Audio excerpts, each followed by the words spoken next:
Hey everybody. What? Okay, hang on a second. We're in week 5 of the Fin du Monde Sew Along, and wow, what's it like to have uninterrupted sewing time, everyone? Does anyone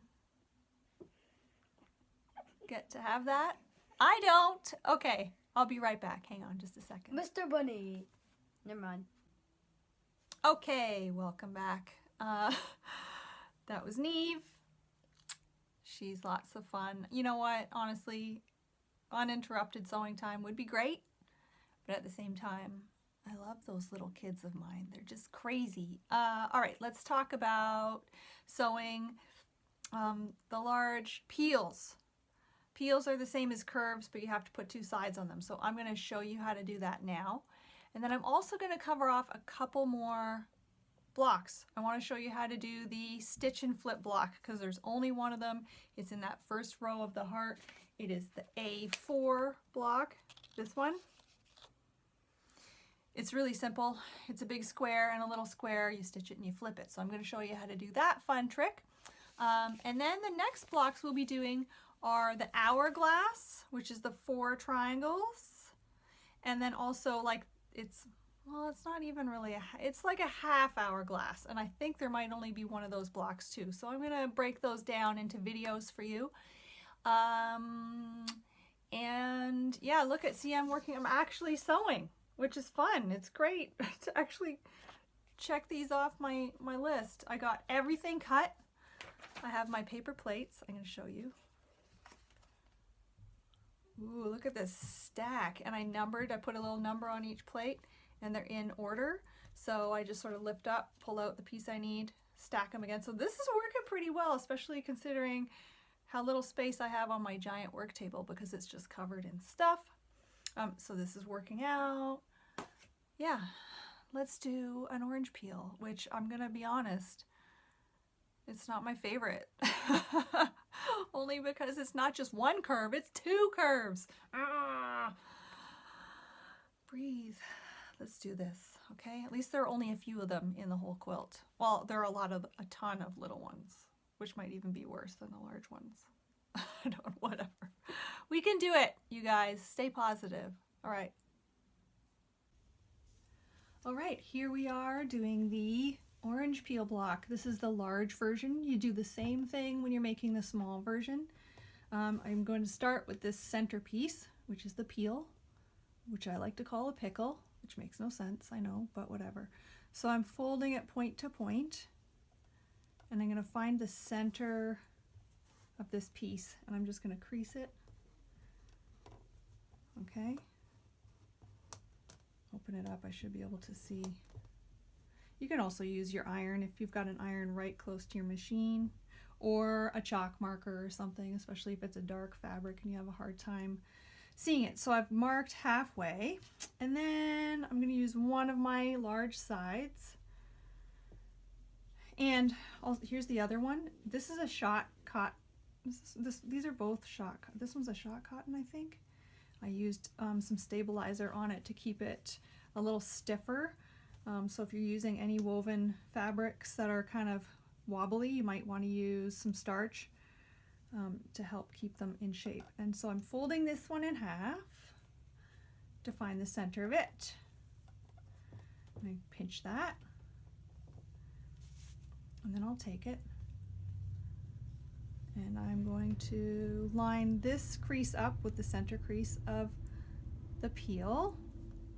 And then the other thing you will want to do is see this point. Make sure that your point is also lining up on the rest of the crease on the other side. That ensures that your concave piece is nicely centered. And then I'm going to use some pins. So you don't have to overpin these. I know there are people, someone on here did like use no pins for their curves, and they said, oh yeah, it was way easier. So use as many pins or as few pins as you'd like, but I always use 3, if not a few more. So I'm putting one here, and I'm going to put one right here.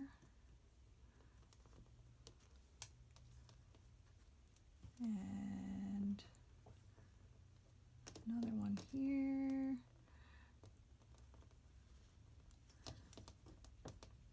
And then one at the very end.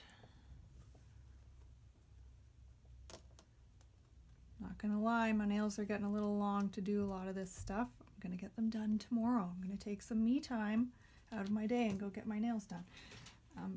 Because it's important to have me time. Okay, so, all right, so we're gonna put this under. You've got your 1/4 inch foot on. If you have a flange on there, that's great, because that helps you to keep it at a 1/4 inch. Drop the needle. I just get this started. I got a couple stitches in there, and that's when I pull out the pin, this long pin, so I'm not sewing over top of that pin. And I'm just taking my time, going around. When I get to that center, I pull out the center pin. I don't like to sew over my pins. It's not good for your needle. It's not really safe to do. Okay. If I need to line up this side with this one, I'll use my nails and I'll sort of push them this way or pull them this way. Okay.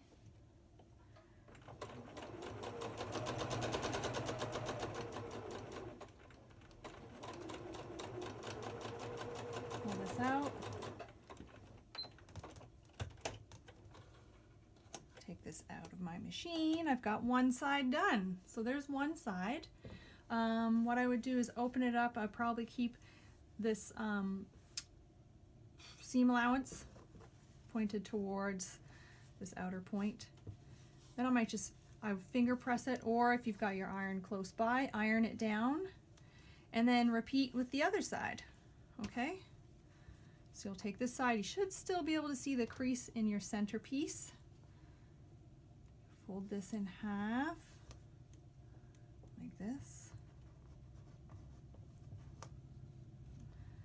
And these fabrics are so pretty.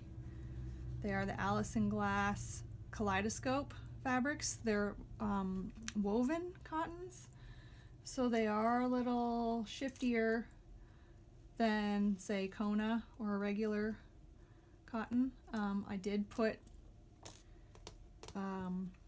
did use starch on them when I was ironing. I ironed the fat quarters, starched them, and then I cut out all the pieces.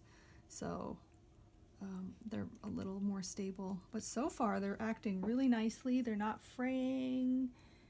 I did not pre-wash them, and I know I should have, but I probably won't wash this quilt. I don't really wash my quilts that often.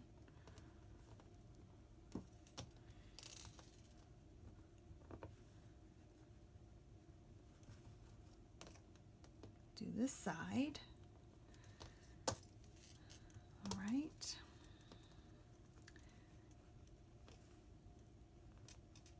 Okay. Can you guys see what I'm doing here? Yes. You know what? I've been listening to podcasts when I was cutting fabrics out, and when I sew, I've been listening to a few podcasts.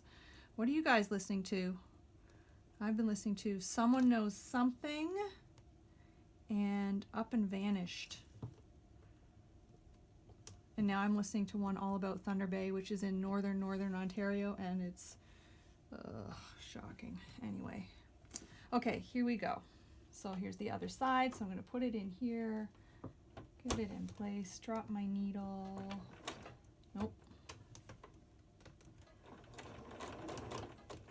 Just get a couple stitches in, pull my pin out.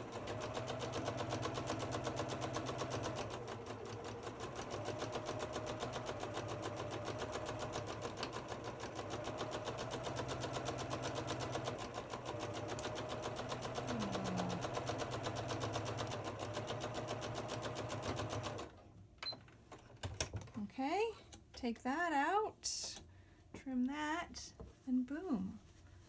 Put that open, iron it, and that is my B6 block. It goes like this. So I'll iron this, I'll orient it the right way, the way that it goes in my layout, which is right here, and I'm going to label it as B6. So, and I will post a version of this layout with the little letters and numbers.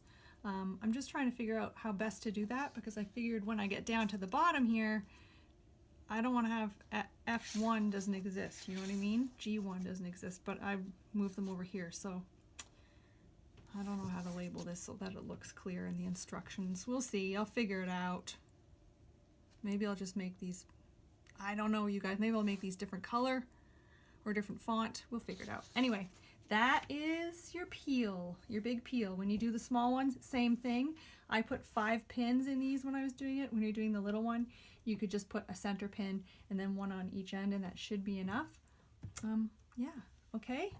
All right, next up is the stitch and flip and the hourglass block. Let's do the stitch and flip.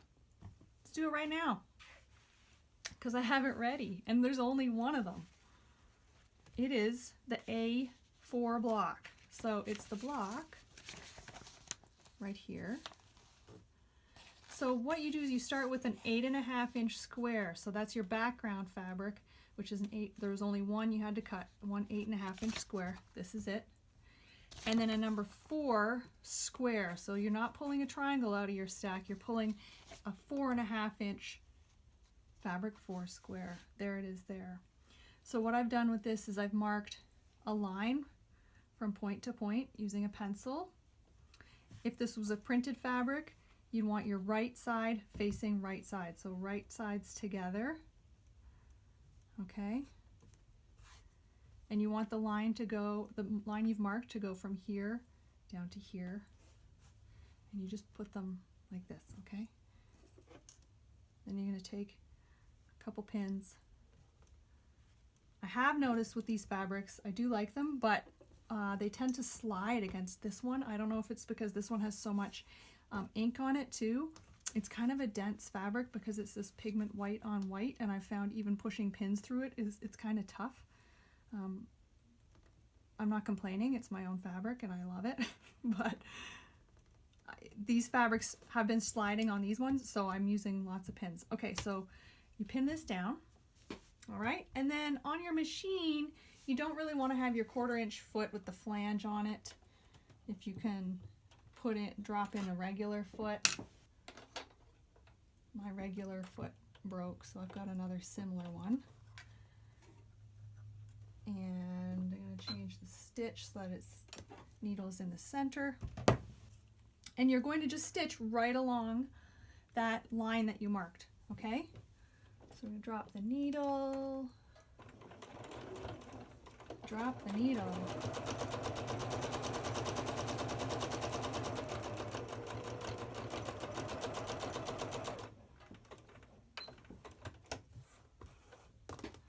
Pull this out.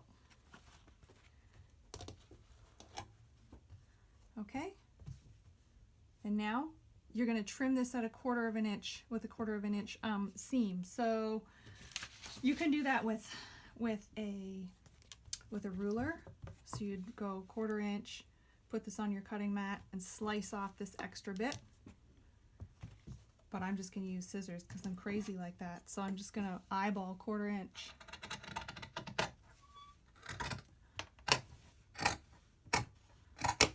There we go.